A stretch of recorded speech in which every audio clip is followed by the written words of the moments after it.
Alright, so for my review type thing of this map, I just want to say first, I'm recording this before the Easter egg has been found. I'm recording this on Monday the 12th, and people have only found like the first step of the Easter egg, so right now I might not know everything. I don't know what the boss fight is. I know what the room looks like because people have found it in theater mode, but I don't know if there's any kind of secret elemental weapons or whatever, so I'm just going to review the map as though there are no elemental weapons or any kind of hidden weapons or anything. So this is just remember, this is before the Easter egg, alright? So, Revelations, this is it, this is the ultimate conclusion to zombies. So, how did Treyarch pull off this thing? I would say this is overall a pretty great map. There's a lot of things I like. I'm going to go through it in depth. So first off, I'm going to go with some things that I really like about the map. First off, map design. I love how they've taken old parts of maps. They haven't just like reused parts. They've actually like you can tell that they've remade parts like Kino. You can tell it's like the same place, but it's still like completely redesigned in a way. So like everything looks way newer, and like there's like different stuff on the stage, and some parts of the where you sit on top, that has like fallen down. You can get up to the projector room without using the teleporter or anything.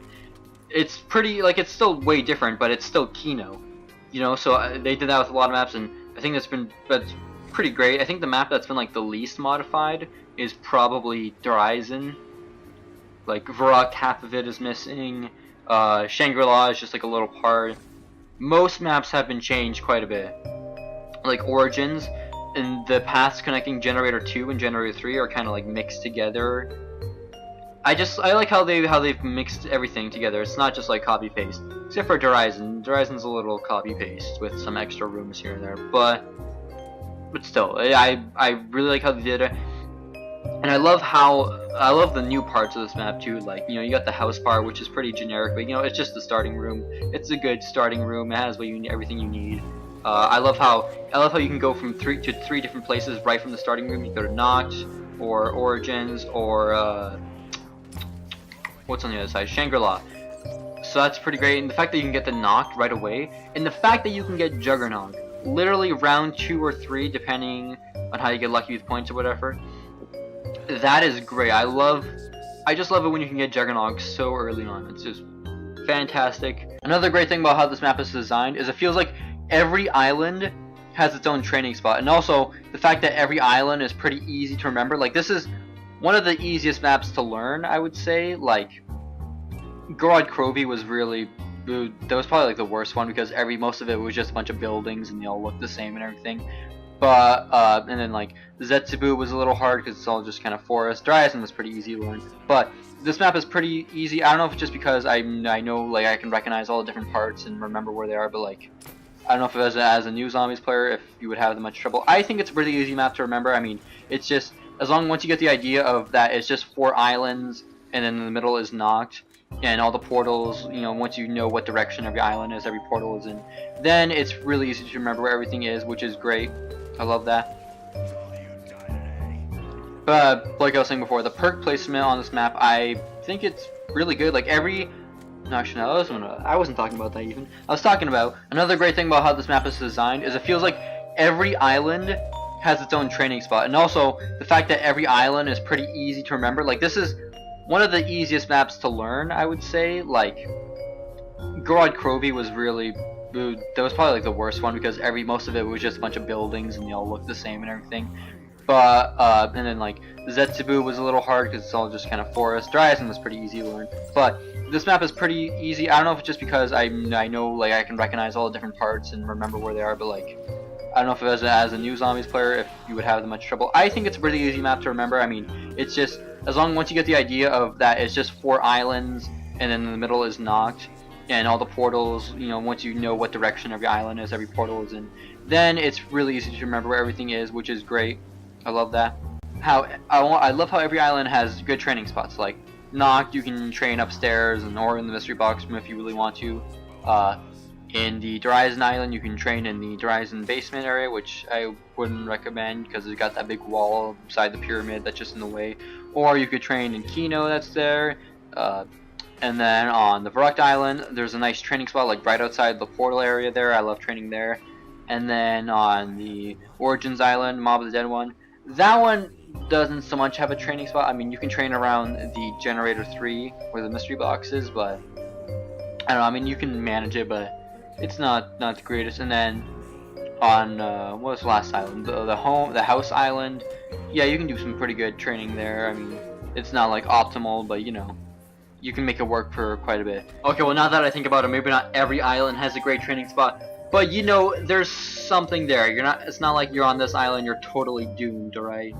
Plus, getting from one island to another is really easy. Now, as far as perk placement goes, I'd say it's pretty great here. Like I said at the beginning, or not at the beginning, but earlier, Jug is right in Knock. You can literally get to it in round 2, or you could get to it in round 1. But I mean, yeah, if you want to buy it, actually. But the fact that that's there, like right at the beginning, is great, and it's right at Knock, like which is basically just the center of the map.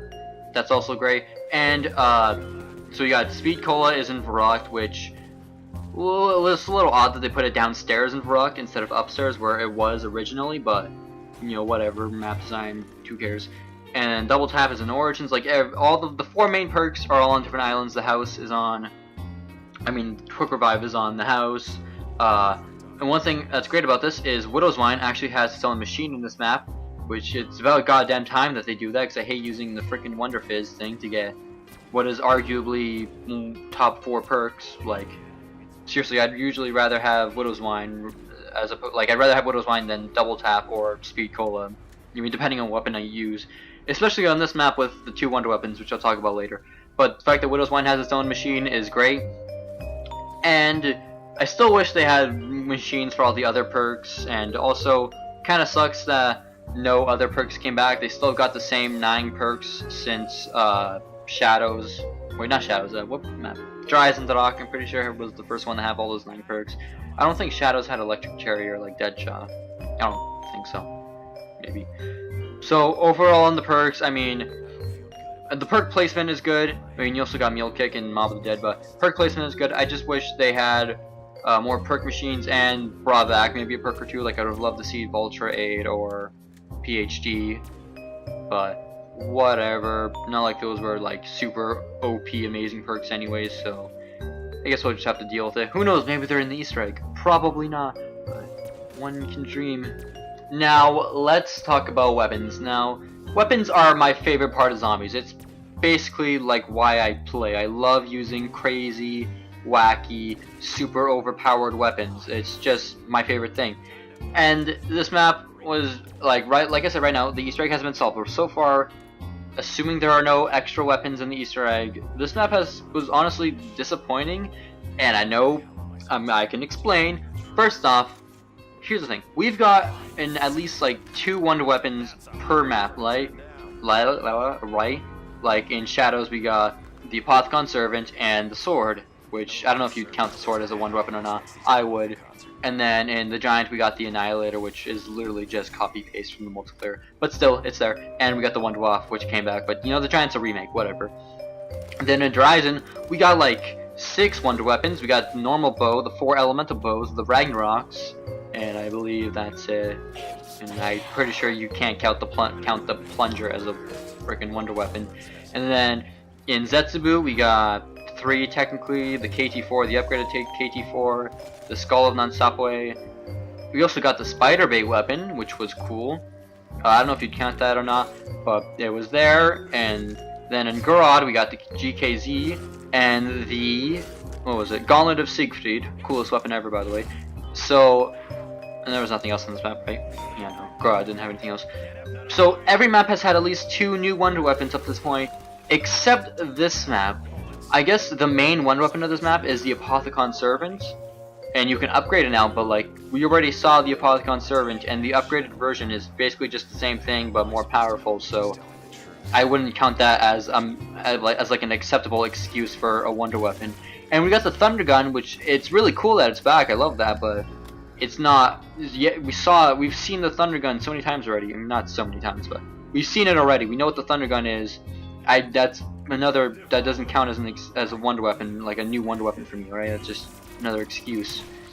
So, and for special weapon, they just took the Ragnaroks from Horizon, which is weird. Like, if they're gonna bring back one of those weapons, I thought at least like the Skull of Nansapwe, because that was really good. But I mean, I like the Ragnaroks, but again, it's just not new, and it just kind of sucks. It's like, oh great, final map, the conclusion of zombies, and no new wonder weapons, which are like the #1 staple of zombies. But whatever, they got some cool weapons. By the way, Apothicon, Servant, and Thunder Gun are like the 2 most overpowered guns in all of zombies, and you can have them at the same time. So it's a little, getting to high rounds is kind of super easy on this map, especially with some of the spots that people have found. Like, people have found spots where zombies will spawn so fast that you can literally get above 50 kills with 1 shot from the Servant. So you get max ammo so fast that you can literally just keep shooting the Servant over and over and make it to round 80. In fact, I did that, and my game froze, but it's so easy. Literally anybody could do that. So that, I mean, it's, again, wonder weapons are kind of like an optional thing, so you know, whatever. But like, I want a new wonder weapon. I'm hoping there's something in the Easter egg. I'm hoping the staffs come back, but for now, I'm just a little disappointed. Now, as far as things that I don't like about the map, there's of course the no wonder weapons, which, I mean, no wonder weapons, I mean, no new wonder weapon, there's no new perks, so that kind of sucks. Also, I think there are just too many enemies in this map.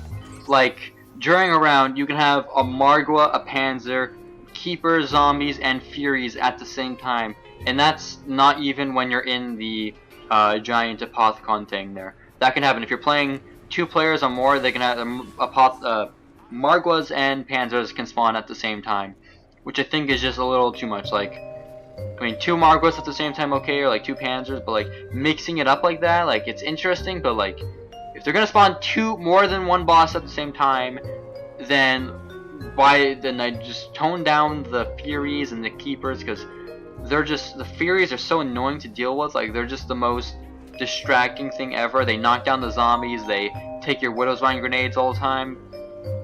Those guys are just super annoying. They're cool for like the ritual altar things you have to do to open the portals, but other than that, they're just annoying and they're not fun to deal with at all. Just really wish they weren't in the map. Another thing I should talk about are glitches on this map.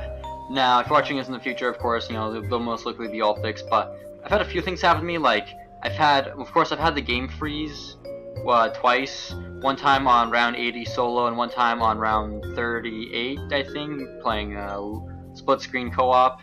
So, I mean, that's just really annoying. I hope they fix that soon.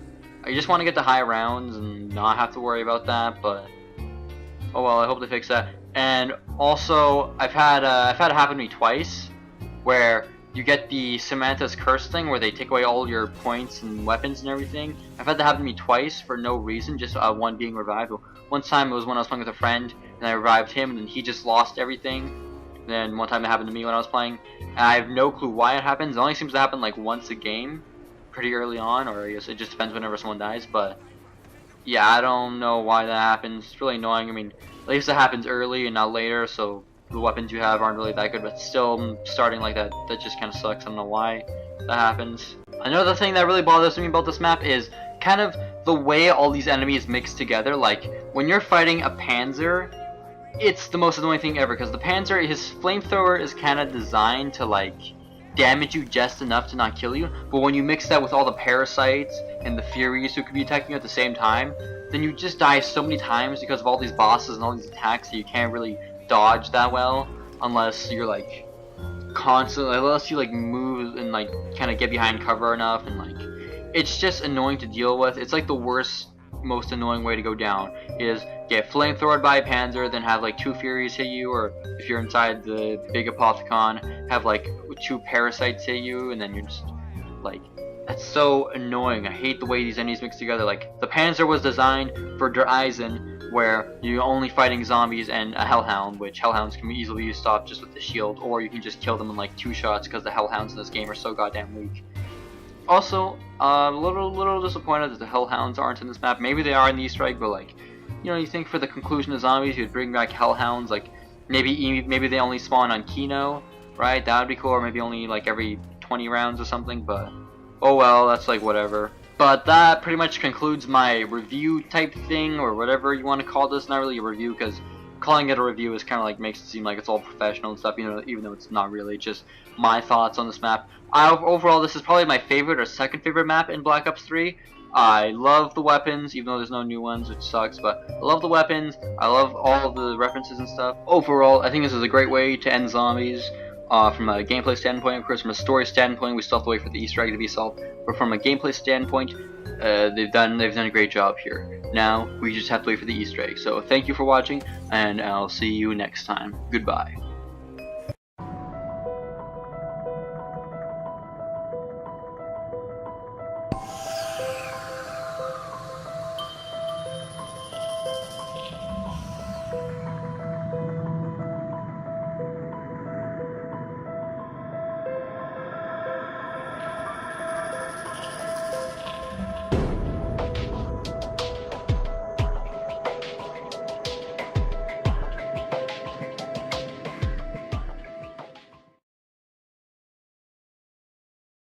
Alright, so the Origins Easter egg took about 2 to 3 days for the community to figure out. The Shadows of Evil one took about a week. The Horizons Rock one took about 4 days, I think. The Godot Trophy one was like 4 or 5 days. And Zetsubu was like a day. So we'll see how long it takes for the community to get this one.